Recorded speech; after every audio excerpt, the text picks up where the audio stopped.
Welcome into Shaping Reality for November 2024. Gosh, we're so excited to see you guys tonight. Actually, we were chatting so much behind the scenes, we forgot what time it was. I'm joined by Penny Kelly. Penny, how are you tonight? Hi, I'm good. I'm good. And I hope you are too.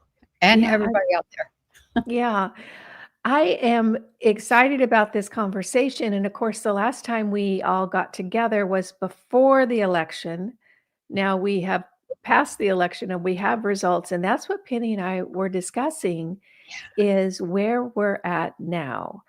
And I would like to at least start tonight with a conversation about my perspective, and then Penny can share her perspective. And the reason I want to start with mine is because I have a narrower view of reality than Penny does because of her Kundalini experience, and she sees things and that sort of thing. So I'm I more see. like, all of us. Yeah. And what I want to say is I am so excited about the results of the election and have been on cloud nine, and I'm just like all happy and relaxed and everything, not because of the administration that got voted in. That's not why I'm excited. I'm excited about the will of the people and how people came together. And from my perspective, I see enough of the BS, Yeah. freedom of speech, food freedom, medical freedom. People are just, they're had it and they're standing up. And I even see it on social media, particularly in regard to representatives that are, in the government now. People are saying, our eyes are on you. You do what the will of the people has stated, or you're out. And that's what I like to see. That's what has gotten me excited. But Penny had some other observations, and I always appreciate it because she sees such a broader vision than I do. So why don't you share your thoughts, Penny? Well, I'll start by saying after the election, for me, it was like, okay, the next shoe has dropped. That tells us who we're dealing with and what we'll run into and how, things may go. And if there's any subterfuge in all of that, we're going to find that out.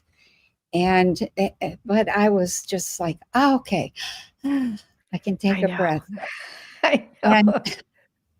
and so I was enjoying that and that feeling of okay, now we know at least where things are headed.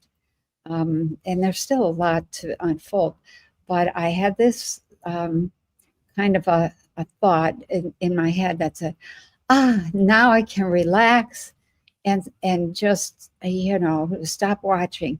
And instantly there was a voice that said, don't you dare.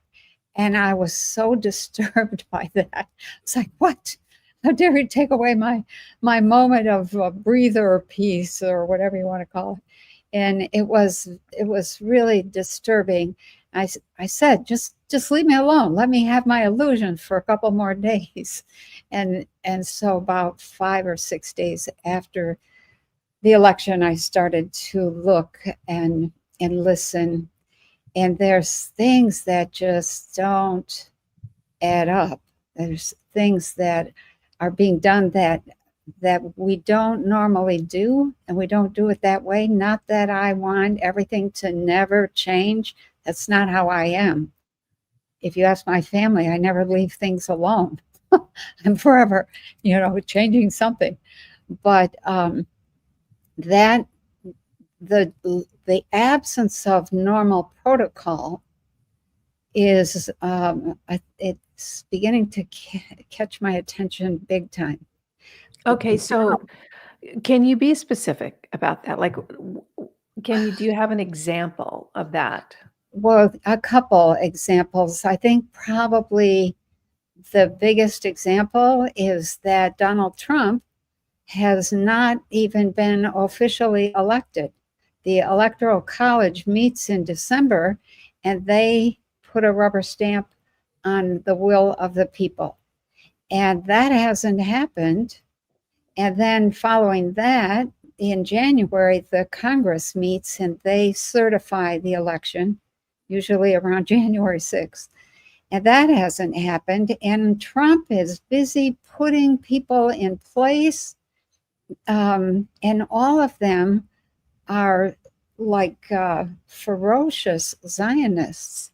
That bothers me. What about us?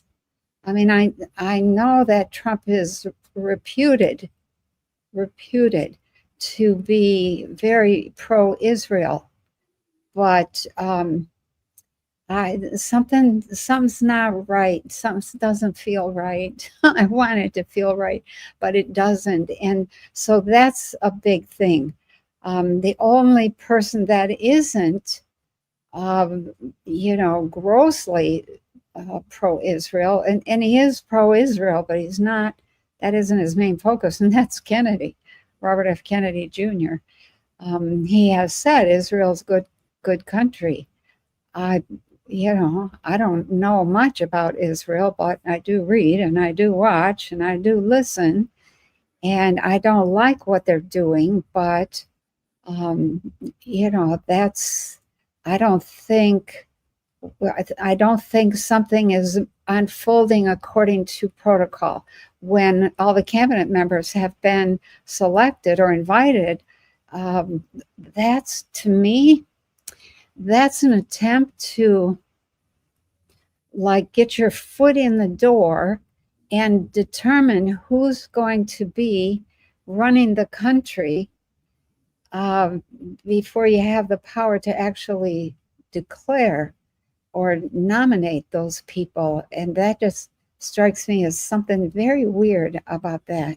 It looks okay on the surface, but doesn't feel right. So okay, I'm going to push back on that just a little bit, and we can just have a back and forth discussion. Yeah, I could push back on it myself, but you go ahead.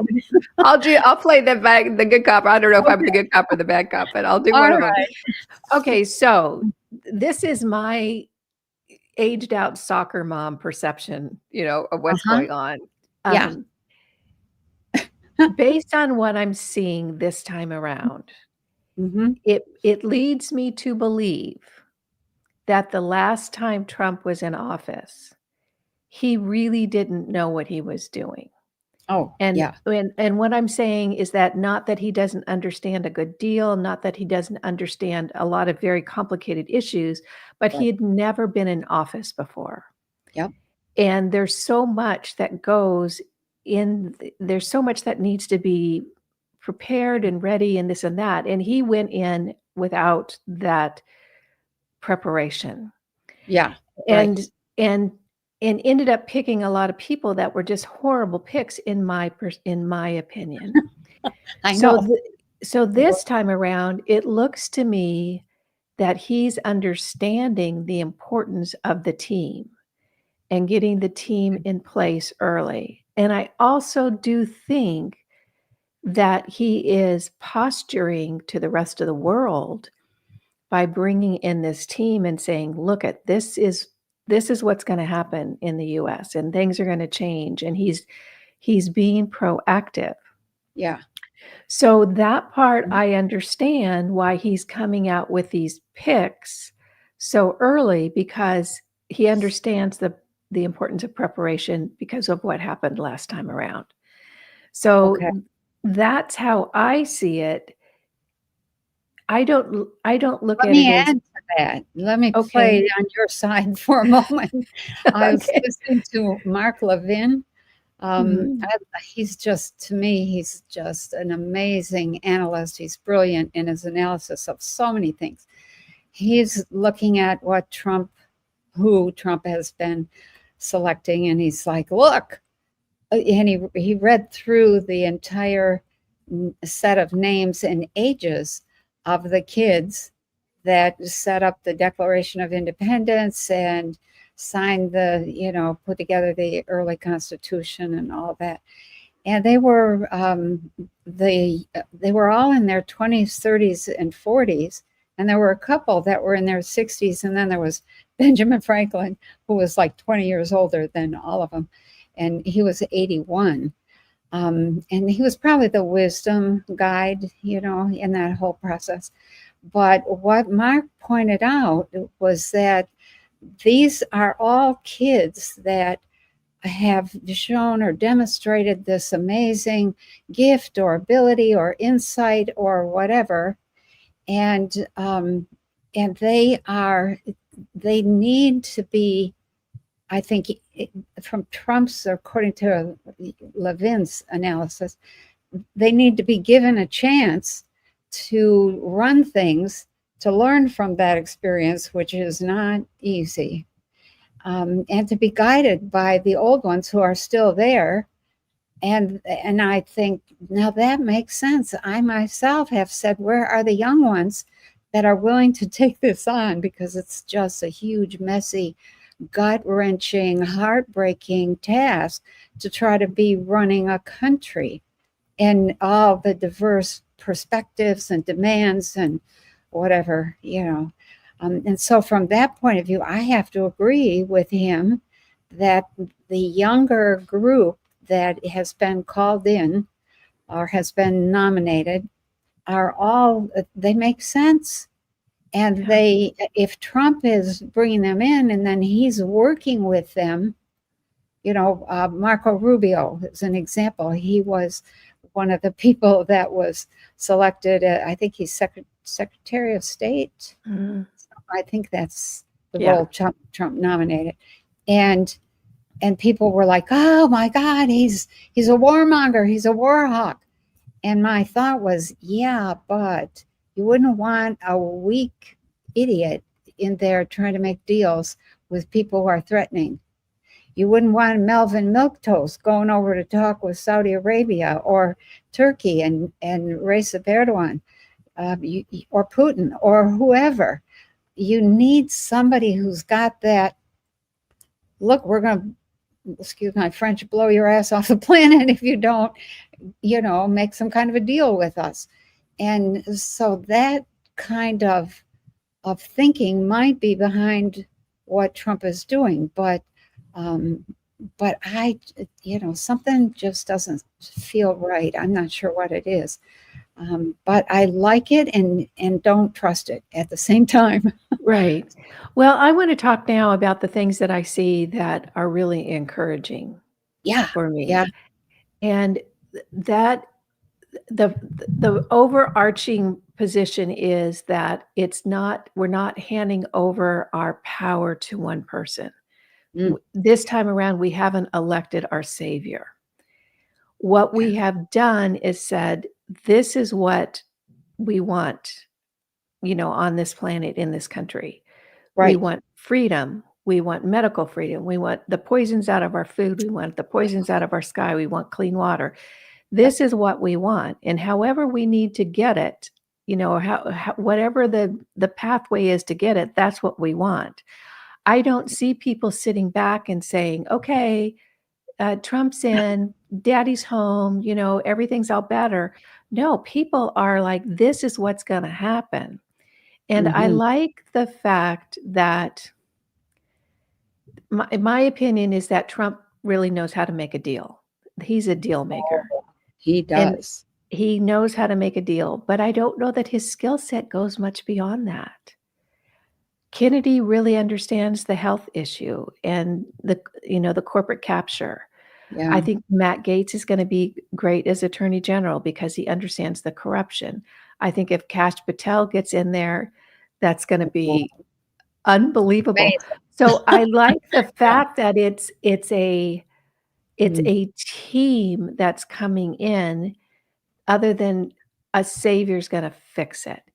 And my position right now, and I understand that funky feeling you got. I get it because I get the same thing. I don't have that right now because I feel like if this administration isn't going to do it, the people are going to get it done anyway. That's been my comfort. I have kept on asking myself over and over, okay, it looks like Trump gets elected.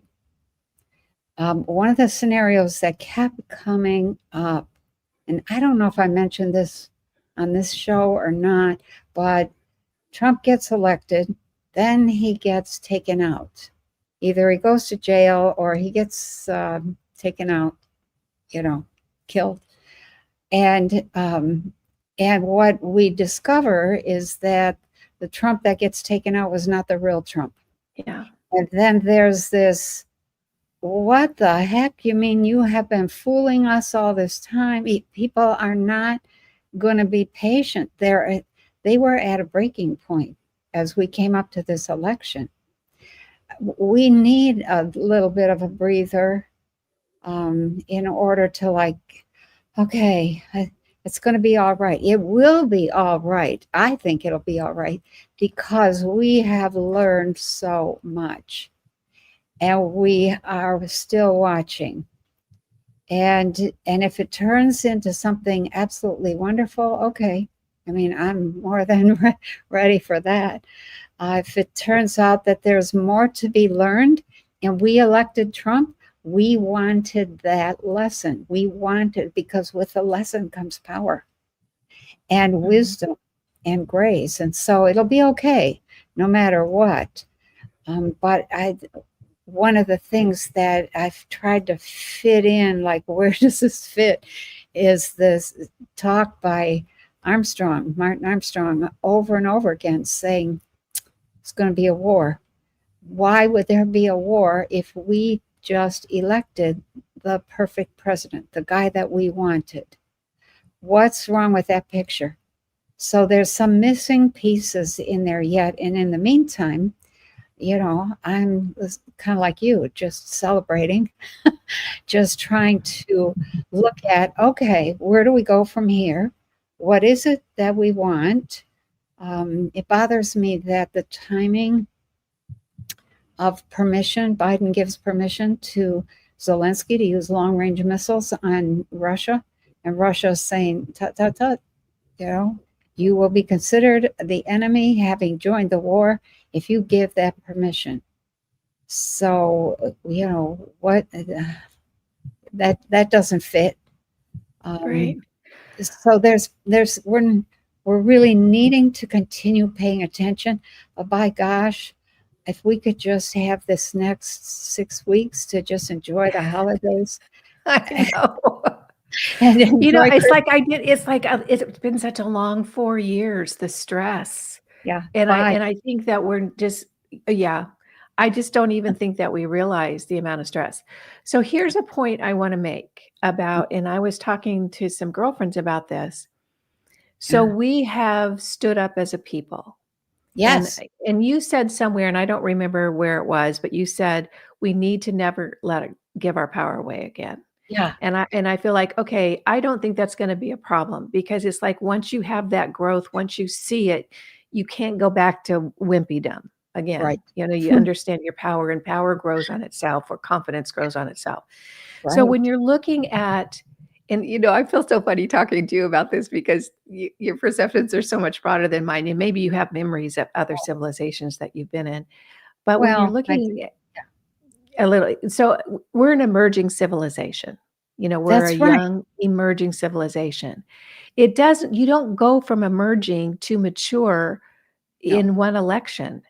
Yeah. It's just like getting fit or learning a new skill or something. We do it a little bit at a time. And I feel like we have broken through a huge barrier or a huge challenge and said, no, we're going to stand up. We are together. And so it's not as though it's going to be perfect along the way. We're going to need to make adjustments. And if this administration ends up doing us dirty, we're going to kick them to the curb, and we're going to keep going. So it's like, I feel like it is a process of becoming a mature civilization that can then interact with other worlds and other peoples, but we're on the way. And my perception is that, all the people that are cheering us on and have been giving us little downloads, they're just like thrilled for us. Yeah. Right now. We've stood up together enough to see what happens when we work together. That is critical. That's a big turning point. And this intuition class, this Intuition One class that I'm teaching online now for free for everybody, that really came about by my own ETs coming around in the summer and bugging me, would you teach this class online to everybody for free? Yeah. And, and me saying, well, I can't. I can't. How would I do that? And so on and so on. And then they didn't give up. So they started in July, early July, and then again in August, and they're back in September. And finally at the end of September, it was like, okay, why? And they said, you're going to need it to navigate this next 2 years with the kind of wisdom and power and grace that you're always talking about. And at that point, I thought, okay, we're not done yet, but we could get a leg up, and whatever is left to be handled, that would make a huge difference. So, I started teaching it, and it's out there. Yeah. We're gonna. For those of you who don't know, Penny is on Mondays.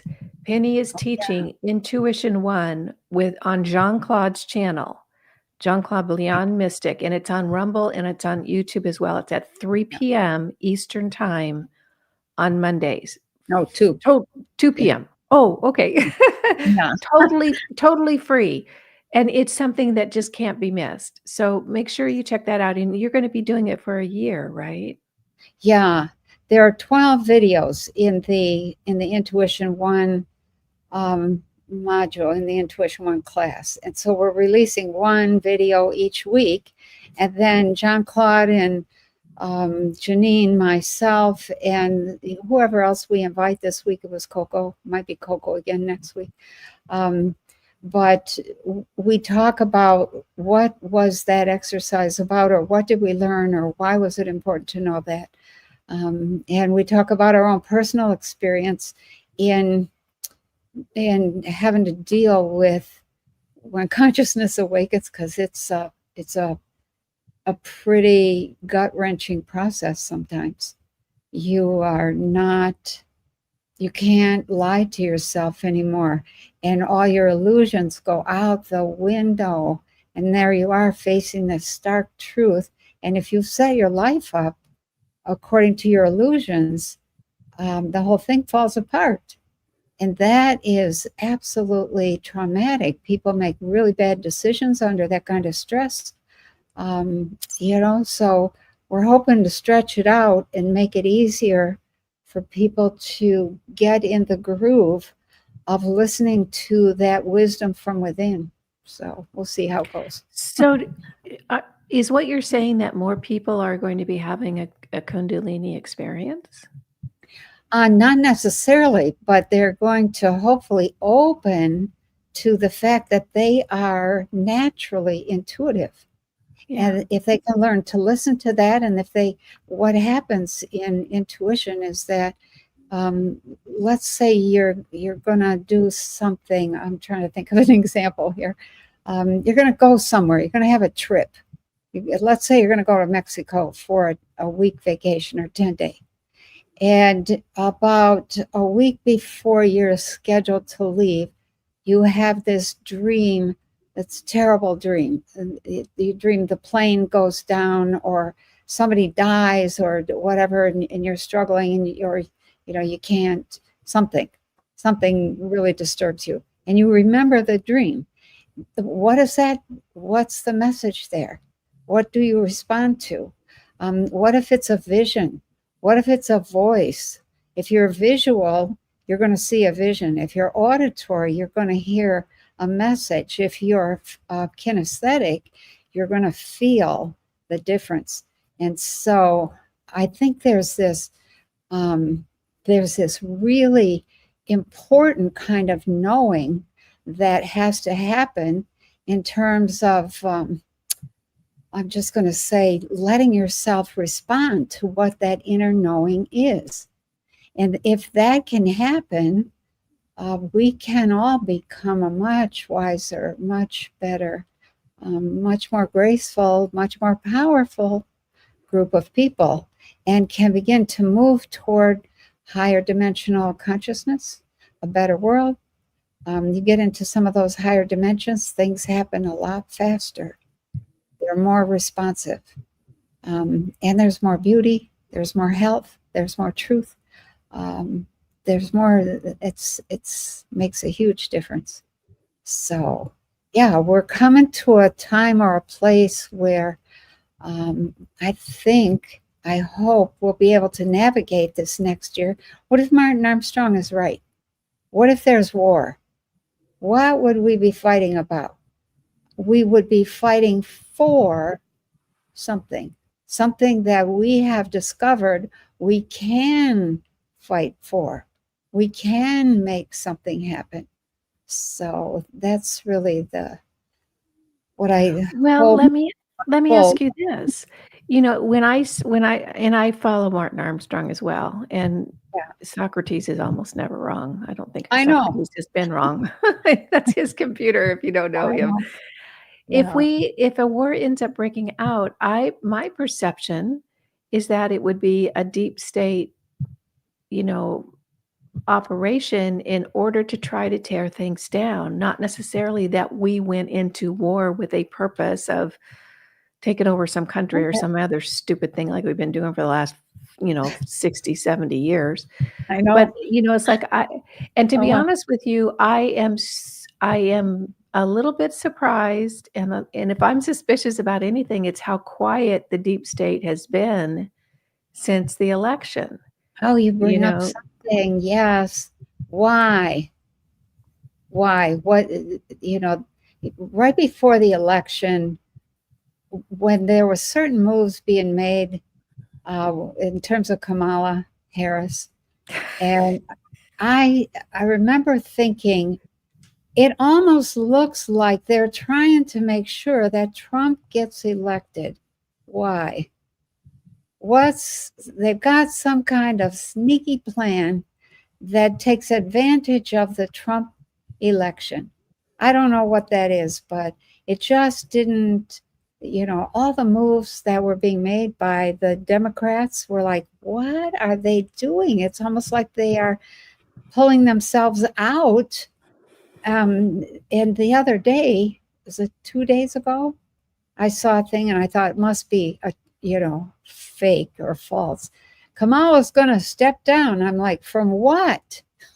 She hasn't done anything yet. How could she step down? What's that going to leave us with? A dementia patient. Great. That just didn't make any sense. So there's a lot of stuff that is still not making sense. And Well, and I think that that's reasonable because we're looking at a very, very corrupt mess. yeah, we are. We can't go from the level of corruption that we've had on this planet for decades to to bliss. It's Oh, let's talk more. You brought that up a minute ago, and I was like, yes, it's a process, a slow Mhm. process of becoming fully mature Yeah. spiritually.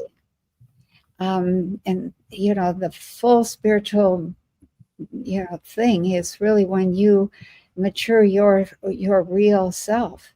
Yeah, and That's when you look at a collective the size of what we have on Earth, yeah, I mean, that right. billions of people, that's a big collective. That is That's a that. huge and the amount of energy and power that's available on this planet.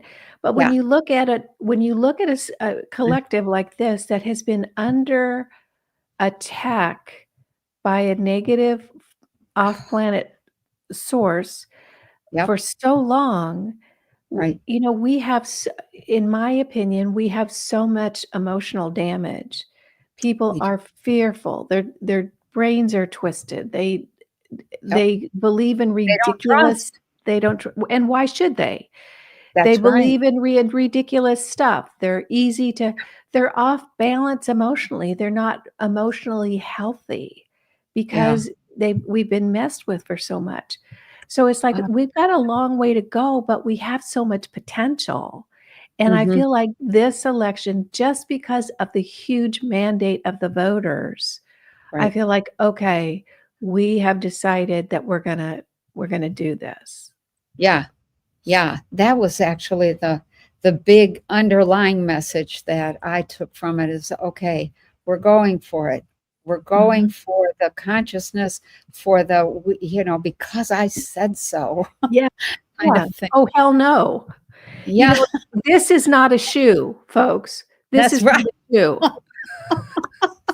Very good. Oh my. And Yeah, it's the like, how long can you redefinition. it's like, how long can you live with people telling you this is a shoe before you just say, "Enough." I know. Oh my God.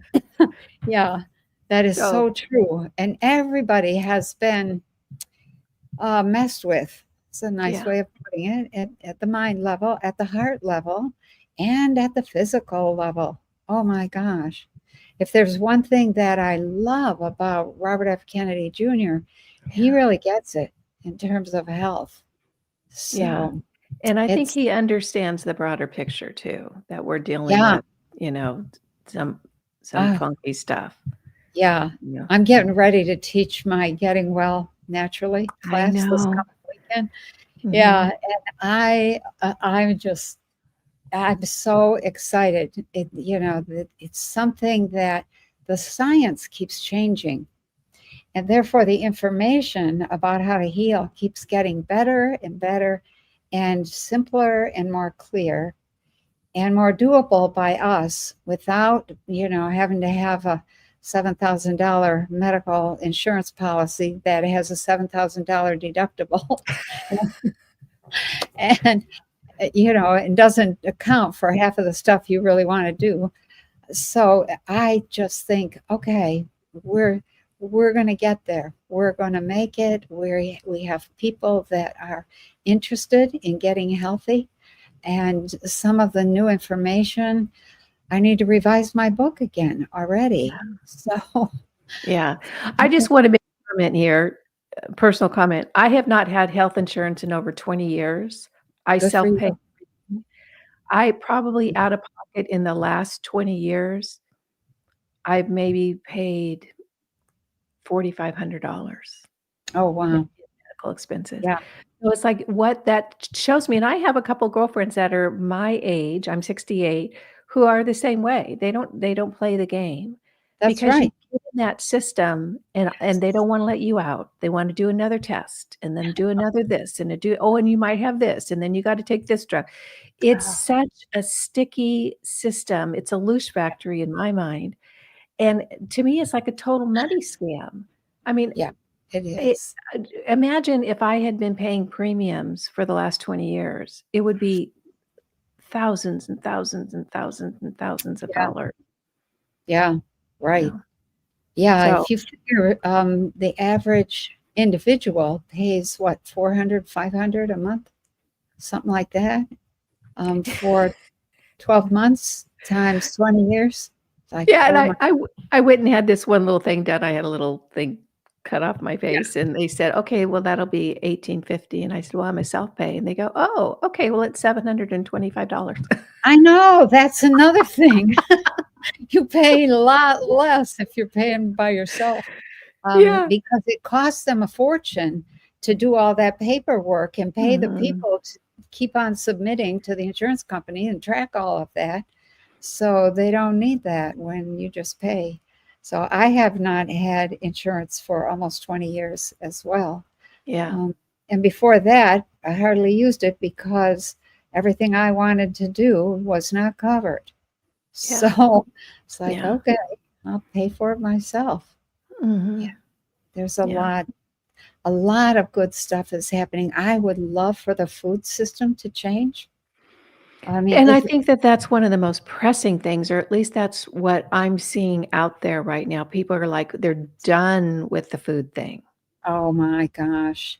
That is, in my humble opinion, it's criminal. We Mhm. raise organic chicken here on the farm, and and organic vegetables, and I have a greenhouse and etc. And I go out and I pull up a lettuce plant and bring it in, chop it up, and make a salad. And I get a few organic vegetables from the grocery store that don't grow in the winter because it's too cold. It's just too cold here. But I treasure that organic chicken and make bread and stuff like that. And it's really very simple to be healthy. And I just think if people could somehow incorporate the simple part of life, one of the things that I discovered when I first started eating real food, whole food, was I could not even eat a whole sandwich. If it's made with real bread and you put, some of your own chicken and lettuce on it and a little mayo or olive oil, whatever, you can eat a whole sandwich because it's so filling. And so both my husband and I lost weight. I think I lost about 30 pounds and he lost about 45. So just without even trying, that was with no effort. And I think that food thing is going to make a huge difference for us. Okay, so I have a comment about the food thing. Okay. I've got lots of comments tonight. Okay. So there's this big, and it's a personal thing, and it's a personal power thing for me, and growing a backbone. So there's this big push right now to clean up the food supply, which I'm totally in favor of. Me too. Part of that process has been a boycott of a company called Kellogg's. Kellogg's that makes a whole bunch of cereal products and they're a neighbor. products. Yeah. So there was a great gal, does good work. Her name is Food Babe. That's the name of her business. I don't know her actual name, but she has been spearheading this boycott of Kellogg's until they take the poisons out of their food, right? Oh, wow. My opinion is that is the dumbest thing because Kellogg's has shown you who they are. They have shown you that they will poison your babies to make a buck. I don't care if they change their ways and start going to church on Sunday and buy you Christmas presents. We need to be done with these companies. There's no reforming. We no longer buy any Kellogg's products ever again. And what we do is we find other companies, and there's some guy standing barefoot out in his field right now eating an organic carrot he just pulled out of the ground that's got an idea for a food that he can put out in the market that's clean and nutrient dense. We need to stop dealing with these companies that have proven that they will readily poison us for profit. Never again. I don't care what they do. They're done. Yeah. I don't think they can be reformed because they're getting food, they're getting product grown from farmers who don't know anything about organics, and they haven't restored their soil, and they still use fungicides, pesticides, herbicides, and those things create havoc inside the human body. Yeah. If people knew even half of what I know, and I don't know all that much about food, but if they knew even half of it, they would just be like jaw on the floor. Like, oh my God, why are we doing this? And so I think what we need is to just not prosecute. Well, maybe we need to prosecute to some extent, but if you just stop going to buying those products, and you go to the health food store and you know how to do anything with basic raw product, you can have your own cereal in no time. You can also make a connection with local farmers. We sell out our eggs every single week. We go to the farmer's market and sell food. And we never have enough eggs, ever. Yeah. Yeah. So, same thing in my area. I don't buy from the grocery store. I buy very little from the grocery store. Everything I get, I have found my sources. I have a meat person, a chicken person. I have a organic sourdough bread, makes it in her kitchen. I get my organic I don't go into the grocery store except for very, very few things. Toilet paper. and paper towels. But, Yeah, it's like, that's what we need to start doing, yeah, is not right. supporting these companies ever again. And what that will teach and train companies to do is to not betray the public trust. Yeah, And if you do, you're done for good. There's I no know. redemption. Yeah. That's And, my opinion. when it's your child's brain, that's the problem right there. It's that many of the functions in the human brain are stage specific. And if you don't get what you need at a particular stage in development, it's not going to happen. And there can be some remedial effects, but it's never to the extent of the level of genius that really is a wonderful kind of what I'm going to call like how would I say it? Magic happens. Mhm. Magic happens when the right thing is in the body at the right time, and that's not heavy metals. That's Yeah. not pesticides. Mhm. That's not preservatives. Preservatives in food, I often would think of those as kind of, you know, not so bad. It's just a preservative, I would think to myself. And then I discovered or learned that the preservatives break down the mucus lining of the gastrointestinal tract. And that, once that lining is gone, then the entire gastrointestinal tract gets inflamed, and you're in trouble at that point. Yeah. Yeah. Yeah, Um, inflammation flares. I So just want to break in. Mary Jo, if you're watching us, we've got a troll over in the comments. If you could, oh, it's going to be easy to find. yeah.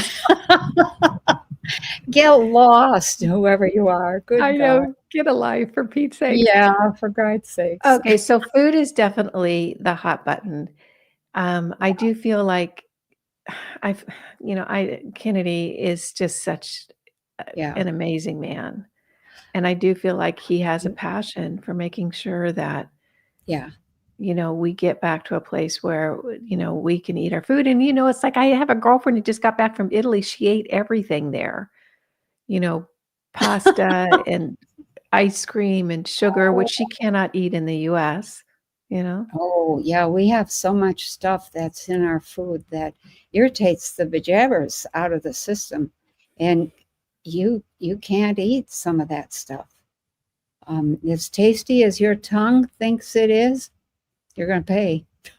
So, Yeah, that's for yeah, darn sure. Yeah. yeah.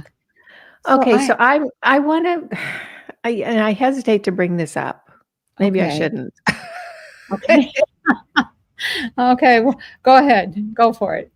Okay, and I don't wanna go real deep into it, Okay. but, I listen to Cliff High like a lot of people do, Uh-huh. and, he talks about the Elohim worship cult Yeah. and, our origins of being created by another race Yep. that, um, is still hanging around and, you know, in Uh, form. they didn't How create us, but yeah. well, they genetically modified us. No, they didn't even do that. So, but there's a whole bunch. There's a big story behind that, but you're on track. So keep going. I shouldn't have Okay. interrupted. No, I had thought that humanoids were on the planet. They came, they needed labor. So I thought that they then genetically created a stronger humanoid in order to help with the labor of mining the gold. Is that not correct? Not. Let me say this. This is a disclaimer, okay? My people have a different understanding of the history of the planet, and and quite a long time ago, way before Sumer and the Sumerians, way before 50, 60, 70, 80,000.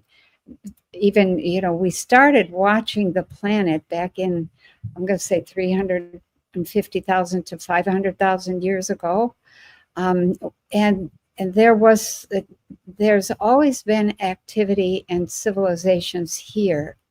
But civilization pretty much got wiped out during one of the big cataclysms. The the creatures who survived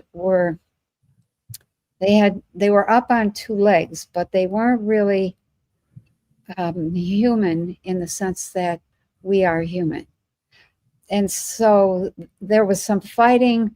There's been always a lot of fighting around this planet, people trying to take over this planet.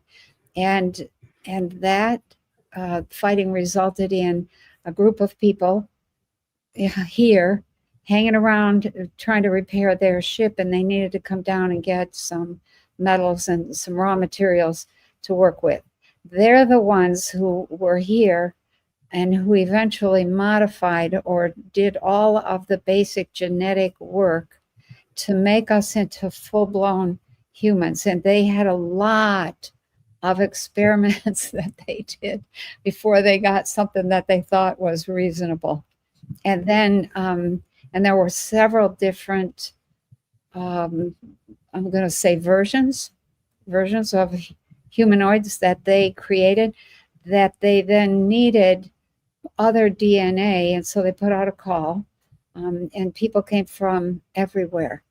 The Arcturus, the Pleiades, oh my gosh, all sorts of places to come and lend their DNA to get certain kinds of, to get a human population going here. And the idea was, we'll see who's the strongest, who lasts, who's the brightest. We were not the brightest, so we were ignored, and we have survived. And so now that we have survived after all this time and all the cataclysms, and a little bit that there's all kinds of stories about having been tweaked, and that happens naturally every time there is a coronal mass ejection from the sun. Okay, somebody who's incredibly sensitive and open at that moment, their DNA is going to shift. And so that's an ongoing, everyday kind of process for lots of people. And it's very slow. It's very slow. When my people got involved over the last 50,000 years, it was like, okay, 10,000 years has gone by in their time frame. Let's go back and see what they've done. Have they grown? Have they changed? Have they become, have they learned anything from the situation they're in? So it's kind of a rough story, but I could lay it out much better if I was writing. But you are a beautiful writer. I think the big thing is that we have had a lot of tweaking by all of Mother Nature, by the sun, by the not just the sun, the everyday sun, but the big solar micronovas. They change DNA dramatically. Whole species die out, and others are created in those kinds of moments. And then there's people who come and pick up humans and they tweak them. So that process is kind of ongoing. So it's a messy story. And I know that we like something that's all neat and in a good package, but it's not. So, yeah. Yeah. And well, it's like one of the things I think that we need on this planet is an understanding of that. Yeah. Yeah. Where we came from and what the real story is. I guess what I was trying to tie together, Penny, was our origins and then the undercurrent of Zionism that's still on the planet. And I'm wondering if they're related. In other words, is the whole Zionist thing an issue for you because it seems like there's an allegiance to Israel over the United States? Or is an undercurrent of global control with the Zionist? Yeah. I have, I often hear people talk about being afraid of being accused of anti-Semite talk or whatever. And I think I've said before, that doesn't worry me at all. There are no Semites. What do you mean anti-Semite? They're not that Semitic. So stop the BS. But when there were beings here, the last time there were beings here openly, they were so advanced, and we were just a slave group. And the group that got selected, let me say it this way: what's the word? The Elohim. The Elohim were that group of very advanced beings, and they were running things, and they had a whole bunch of different Elohim running different parts of the planet, and so this one particular group of Elohim, I think in the area of the Tigris and Euphrates River, they were given the people who now call themselves the Hebrews, the Jewish people. They really weren't Jewish at that point at all. They were just slaves. But everybody referred to those very advanced beings as the gods. Right. So they ended up coming out and getting out of the slavery. And this one particular Elohim was their leader. And he said, you go do they got assigned to him, and he didn't have any land, and he wanted some land. So he said to his Hebrews, okay, I want you to go and fight this one, and I want you to take out that, and I want you to clear that landscape and get rid of those people, and I want you to bring me girls and goats and furs and all kinds of important things in life, girls and goats. Right. And so the Hebrews have this long tradition of saying we're God's chosen people. They weren't really, they were chosen by him, but they were just assigned by this one particular Elohim general to manage this group of people. And he managed them pretty dang good. He got them to come up in the world, and he kept their butt going when they were wandering around totally lost, because they came out of a very fertile area and went into a desert, and a lot of them didn't make it. Right. So, yeah. Well, what strikes me is, in particular, when you tell a story like you just told, it's like the truth of our history makes so much more sense than the ridiculous stories. Oh, I know. I know. There's a what I would call a tendency for us to exaggerate our story into something stupid. And the real story is much more exciting, I think. Well, it's exciting, but it also makes more sense than this fantastical little biblical stuff that I know. And it only flies, the fantastic, story only flies until somebody discovers that the Elohim were really some ETs who were here running things. It wasn't God at all. It wasn't God at all. Yeah. And what's interesting to me, and and I think about it, it's like when I understand from my perspective, understand the bullet we dodged with this election, at least in my mind. Yeah. It's like when I understand that the people have stood up, they've found their backbone, they're saying no more. Yeah. And I wonder, how long is it going to be before people understand what was really at stake? And then I realized that Paul Wallace wrote his book 20 years ago about the Bible being mostly a fantasy, and yet people are still going to church. I know. And so it's like it takes so long for the real information to become integrated. That's the point I'm making. Yeah. And Mauro Bellino, yes, he wrote his book even before Paul.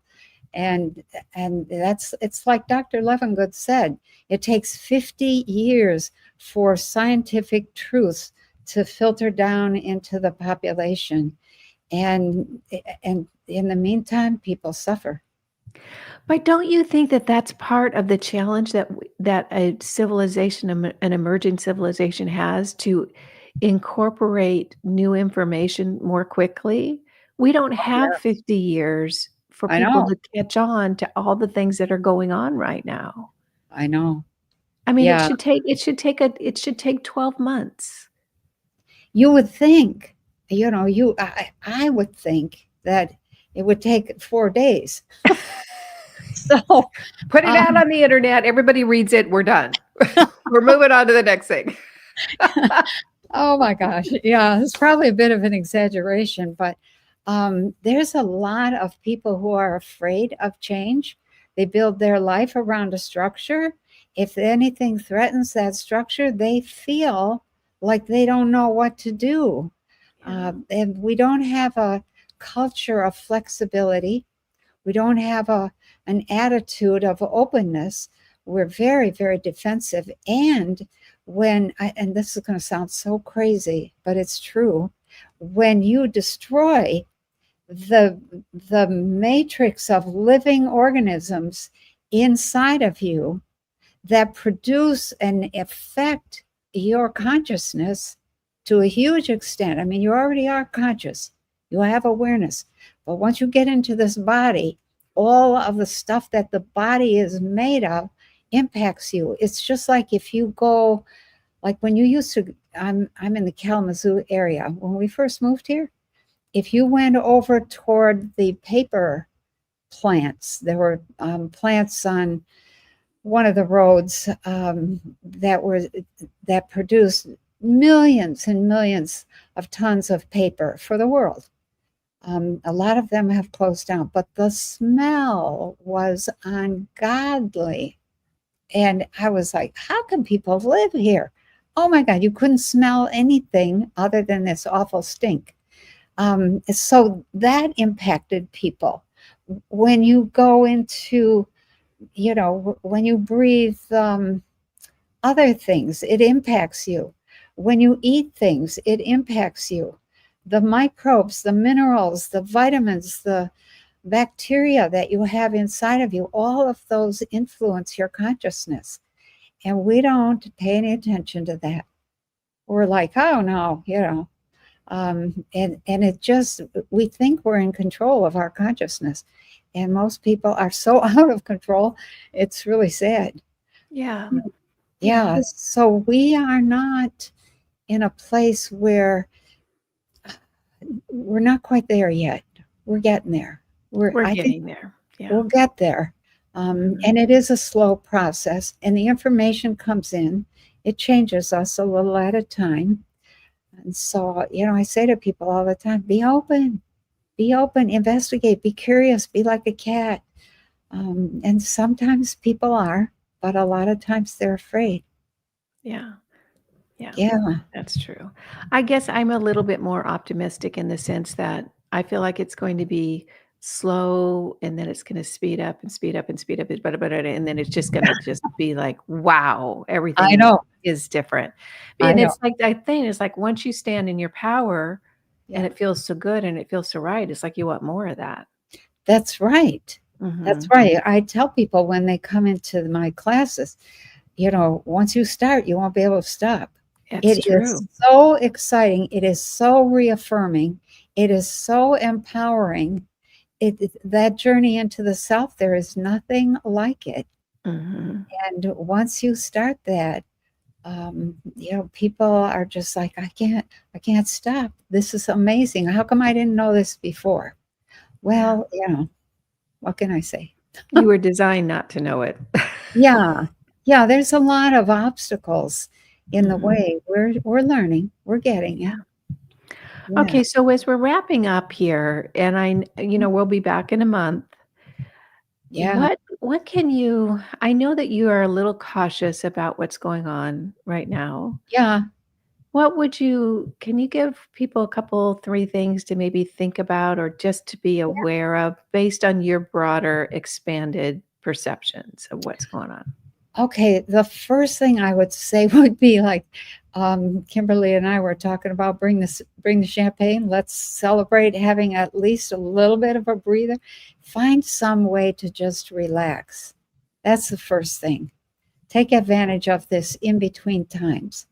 Okay. The second thing I would say, keep your eyes open. And keep your eyes open for, are we going into another set of squeeze gates? Or is this looking like it's legitimate? I'm not sure. I think we need more evidence, that we're in a place that's good. Of course, all those people that didn't want Trump, my heart aches for them. It's like, I'm sorry. I, you're probably going through what we went through last election. I'm so sorry. Be good to yourself and don't pick fights. And then the last thing I would say would be enjoy your holidays as much as possible. Try to do something normal. Okay. Beyond that, I would really recommend people read something, read a book that's different, watch something that makes you think, go visit a place or a museum that has a different kind of experience that forces you to be aware of some other aspect of life that you never thought of before. And do that over the holidays, and then come back in January and see what's changed. So keep your eye on the world. Yeah. Thank you. Wonderful. Well, this has been another wonderful conversation, Penny. Thank you. And everyone, don't miss Penny's intuition classes Oh, yeah. on Mondays at 2 p.m. Jean-Claude, you guys probably all know Jean-Claude Beyond Mystic. It's a wonderful opportunity to really expand your awareness. And Penny, thank you for doing that. Okay. Yeah, my pleasure. I've had some wonderful thank yous from all over the world. I was amazed, it's like, oh, I guess people are ready. People are ready. Yeah, Yeah. wonderful. Okay, well, I guess we'll be back next month Yep. to wrap up 2024. Gosh. Yeah, I know. Another year older. Well, I'm not going to say deeper in debt. I think we're getting out of debt. Yeah. Stay off the debt grid. Yeah, no kidding. No Yeah. kidding.